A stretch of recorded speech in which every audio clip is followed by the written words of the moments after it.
صلوات محمد والی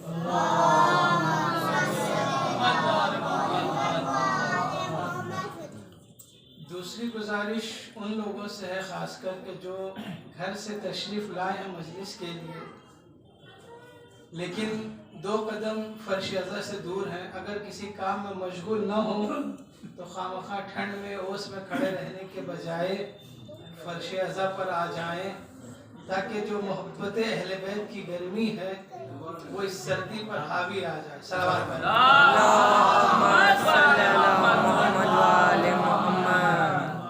عزیزان محترم، اہل بیت کا کرم ہے کہ انہوں نے ہمیں بندگی کا سلیقہ سکھا دیا۔ اگر اہل بیت سے وابستگی نہ ہوتی تو ہم بھی کسی پتھر کے آگے سر پٹکتے ہوتے، خدا نہ ملتا۔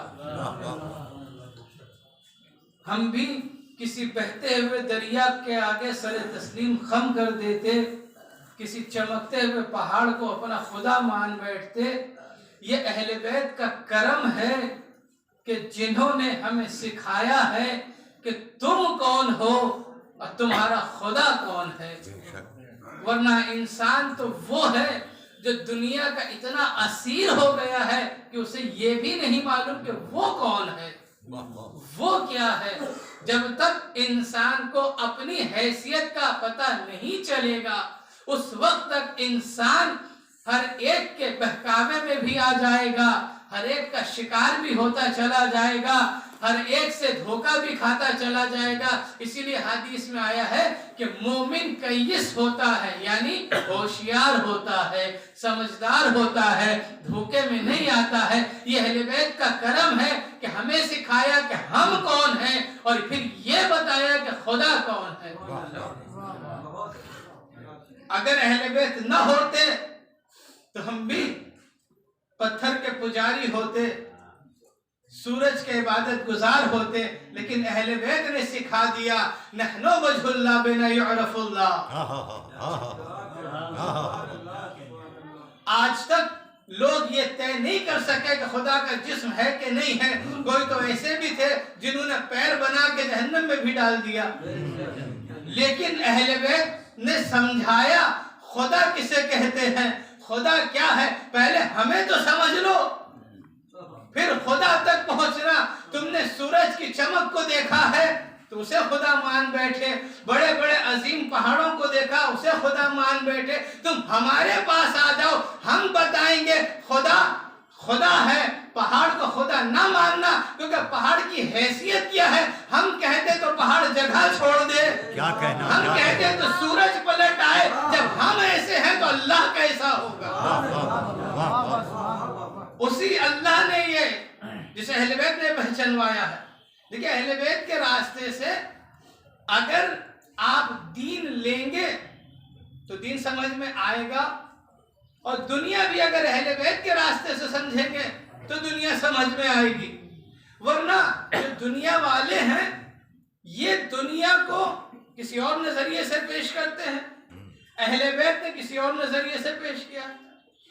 دنیا والے کہتے ہیں جتنا لوٹنا ہے لوٹ لو، جتنا کھانا ہے کھا لو، کیونکہ یہیں پر کھانا ہے، وہاں تو صرف ڈنڈے پڑیں گے۔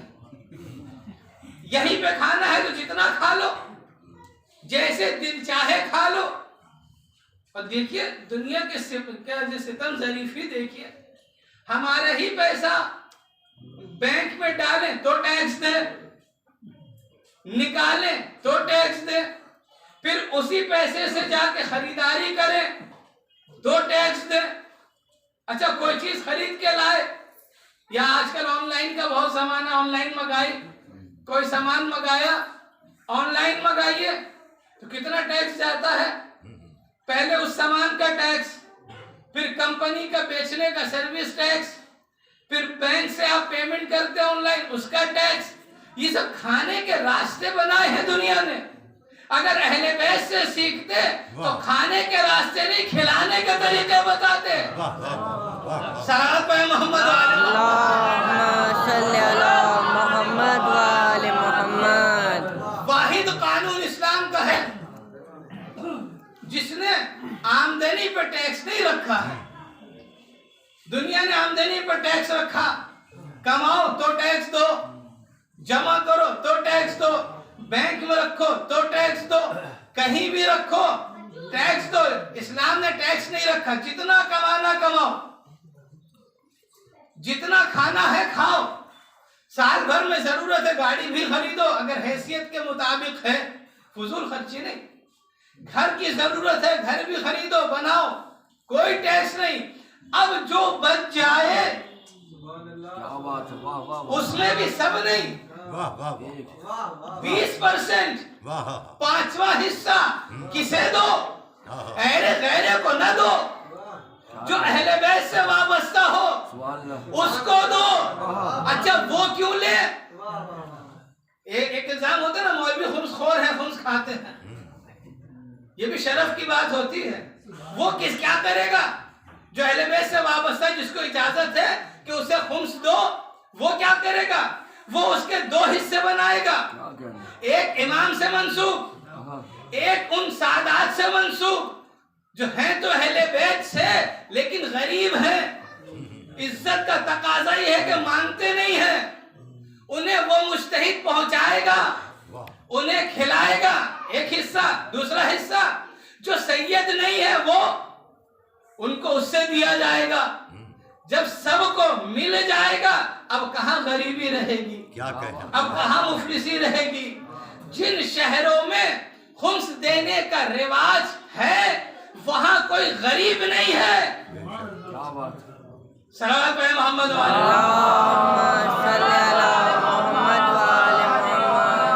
میرا وہ موضوع نہیں ہے، بات آ گئی تو عرض کر دیا کہ خدا کون ہے۔ خدا کو پہچاننا ہے تو اہل بیت کے ذریعے سے، نحنو وجہ اللہ بنا یعرف اللہ، ہم وجہ اللہ ہیں، خدا ہمارے ذریعے سے پہچانا جاتا ہے۔ اب وہی خدا جس کی مخلوق کے آگے دنیا سر جھکاتی ہے، سورج کی چمک سے دنیا مروب ہو جاتی ہے، اس کا خالق چاند کی روشنی سے دنیا مروب ہو جاتی ہے، اس کا خالق جو اللہ ہے وہ فرما رہا ہے وَقَضَى رَبُّكَ اللہ تعبدوا الا اياه۔ یہاں پہ جو ترکیب ہے گرامر کی، اس ترکیب نے اتنا انحصار کر دیا ہے کہ عبادت کا تصور خدا کے علاوہ آئے نہیں۔ یعنی عبادت کرنا ہے تو صرف اور صرف اللہ کی، وبالوالدین احسانا، کیا کہنا بلا فاصلہ، کوئی فاصلہ نہیں ہے۔ حکم کی اہمیت بیان سے ہوتی ہے۔ میں اگر اپنے گھر میں دوستوں کے ساتھ بیٹھ کر بات کر رہا ہوں اس کی حیثیت الگ ہے، لیکن ممبر پہ آ کے عرض کروں تو اس کی حیثیت الگ ہے۔ تو بات موقع محل کے حساب سے اپنی حیثیت الگ الگ رکھتی ہے۔ اللہ نے کیا کہا؟ فیصلہ سنایا ہے کہ رب کا فیصلہ یہ ہے کہ اس کے علاوہ کسی کی عبادت نہ کرو، بلا فاصلہ وبالوالدین احسانا۔ قرآن میں 6 جگہ لفظ احسان کا استعمال ہوا ہے، اور ان میں سے 5 جگہ پر وبالوالدین احسانا، وبالوالدین احسانا، وبالوالدین احسانا۔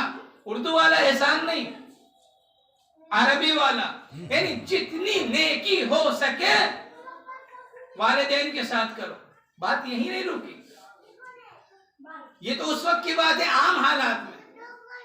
آگے خدا نے چونکہ فطرت کا بھی خالق ہے، جانتا ہے کہ ایک زمانہ موبائل کا بھی آئے گا جہاں پہ لوگ موبائل کے دیندار زیادہ ہوں گے، جو خود اپنے والدین کو نہ پوچھتے ہوں گے، وہ روز صبح والدین کے احترام کی حدیث واٹس ایپ پہ ضرور بھیجیں گے۔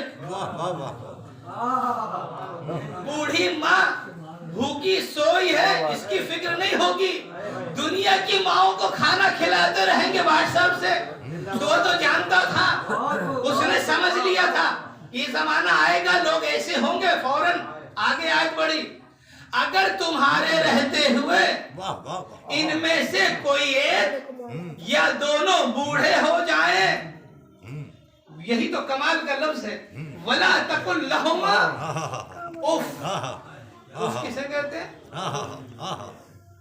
علماء فرماتے ہیں اگر اسی اُف کو جوان سمجھ لینا